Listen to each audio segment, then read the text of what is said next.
As, as you clearly see, the AED's early resuscitation is very important to the organization.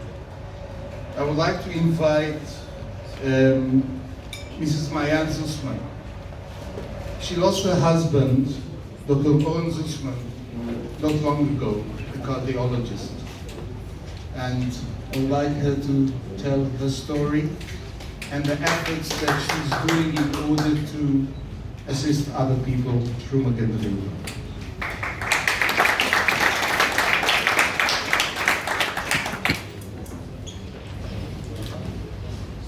Hi. At the end of January, my beloved, talented, kind-hearted husband, Oren, went to work and didn't return. He was only 37, a promising cardiologist and researcher, considered exceptional and loved by all, especially by myself, our 3 small kids, his parents and 2 sisters. In previous years, Oren went out on swimming delegations abroad and returned, on young ambassadors delegations, and he returned, on endless missions as a combat soldier in an elite unit in the IDF, and returned. He flew out as a Jewish agency counselor, traveled with me throughout South and Central America, endangered his promising life in the Second Lebanon War, rode his bike back and to and from work 10 kilometers in each direction every day, knowing the importance of a healthy lifestyle, and he always returned. But on that horrid day, on January 24th, Oren's sweet and gentle heart suddenly stopped beating, and he did not return. He suffered sudden cardiac arrest, alone in a small room in the middle of the best cardiology department in the country. Outside the door were the very best professionals that could have easily saved his life with a defibrillator that was merely 10 steps away. Thank you. His death is one that the most cynical screenwriter couldn't fathom. But before focusing on it, allow me to return to what was much more him, his life. It was an unexpectedly short life. Far too short, painfully short and unacceptably short.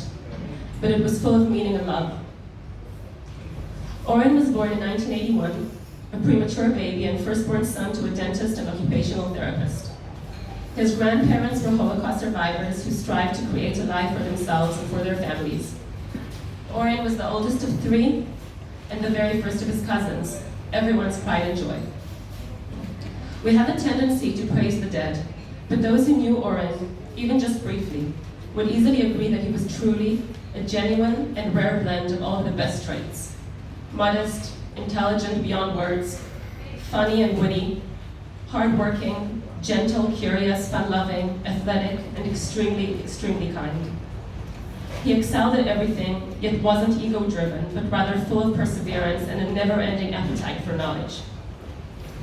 As a child, he lived in England for a year, in the US for another, and taught himself a bunch of additional languages too.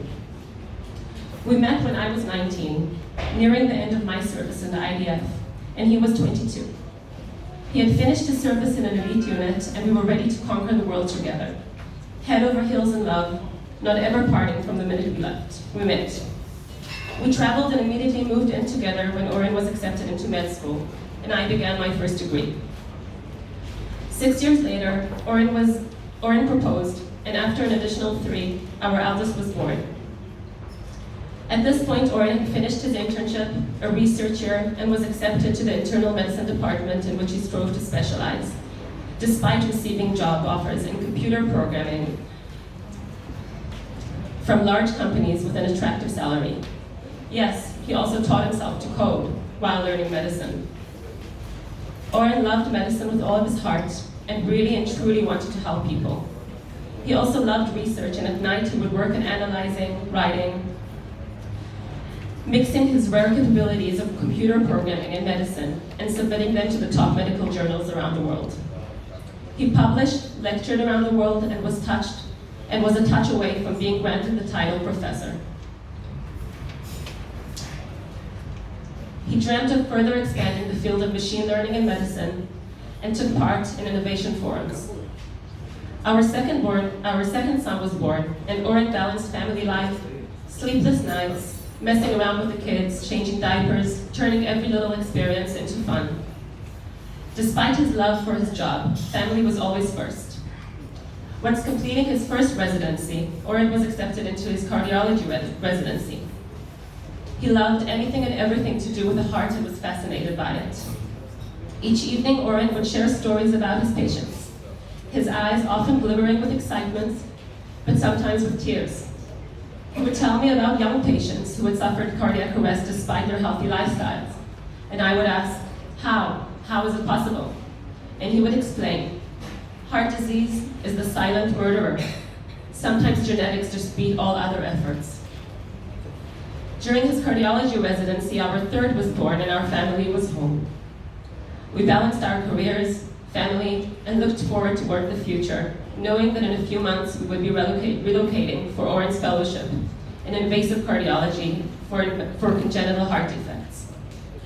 We dreamt of more sane work hours, of a normal salary, and of the possibility of providing for our children. 1 month before Oren's horrifying death, I was renovating an office in the Tel Aviv port. I took a photo of a defibrillator that was up on one of the walls and texted it to him, asking what it exactly does. He responded, "It's a defibrillator. It saves lives in case of sudden ventricular fibrillation." There's now a law that requires them putting up in public spaces, but not many keep them. This correspondence between us sparked something in Oren's mind, and he began taking photos of defibrillators that he saw on public grounds, trying to raise the public's awareness through his popular Twitter account. "Please note these," he wrote, "you can save lives." Little did we know what was awaiting just around the corner. One just like that could have easily saved him.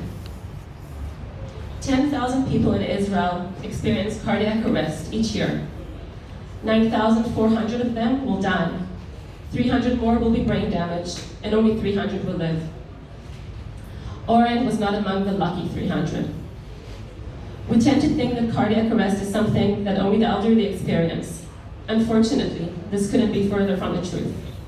Children, teenagers, and young adults can also undergo cardiac arrest.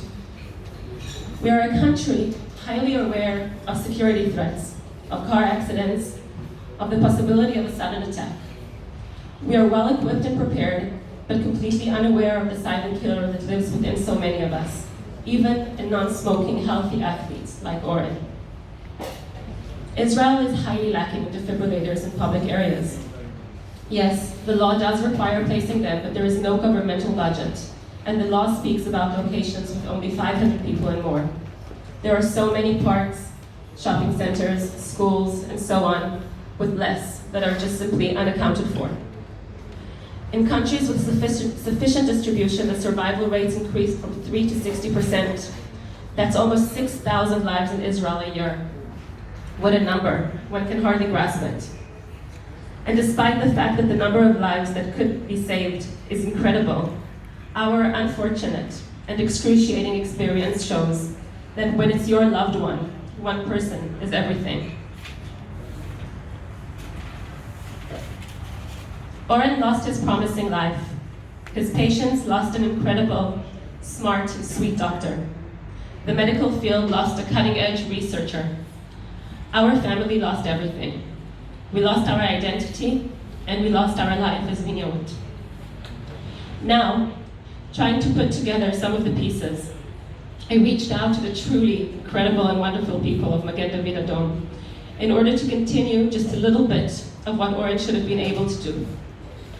The thought of just one more family experiencing what we are going through is horrifying to me. If we place as many defibrillators as possible, his memory will go on, and Oren will be able to save hearts even in his death, just as his very own could have been saved. I truly hope that you'll join me in this mission of saving 6,000 people a year from preventable deaths. Thank you.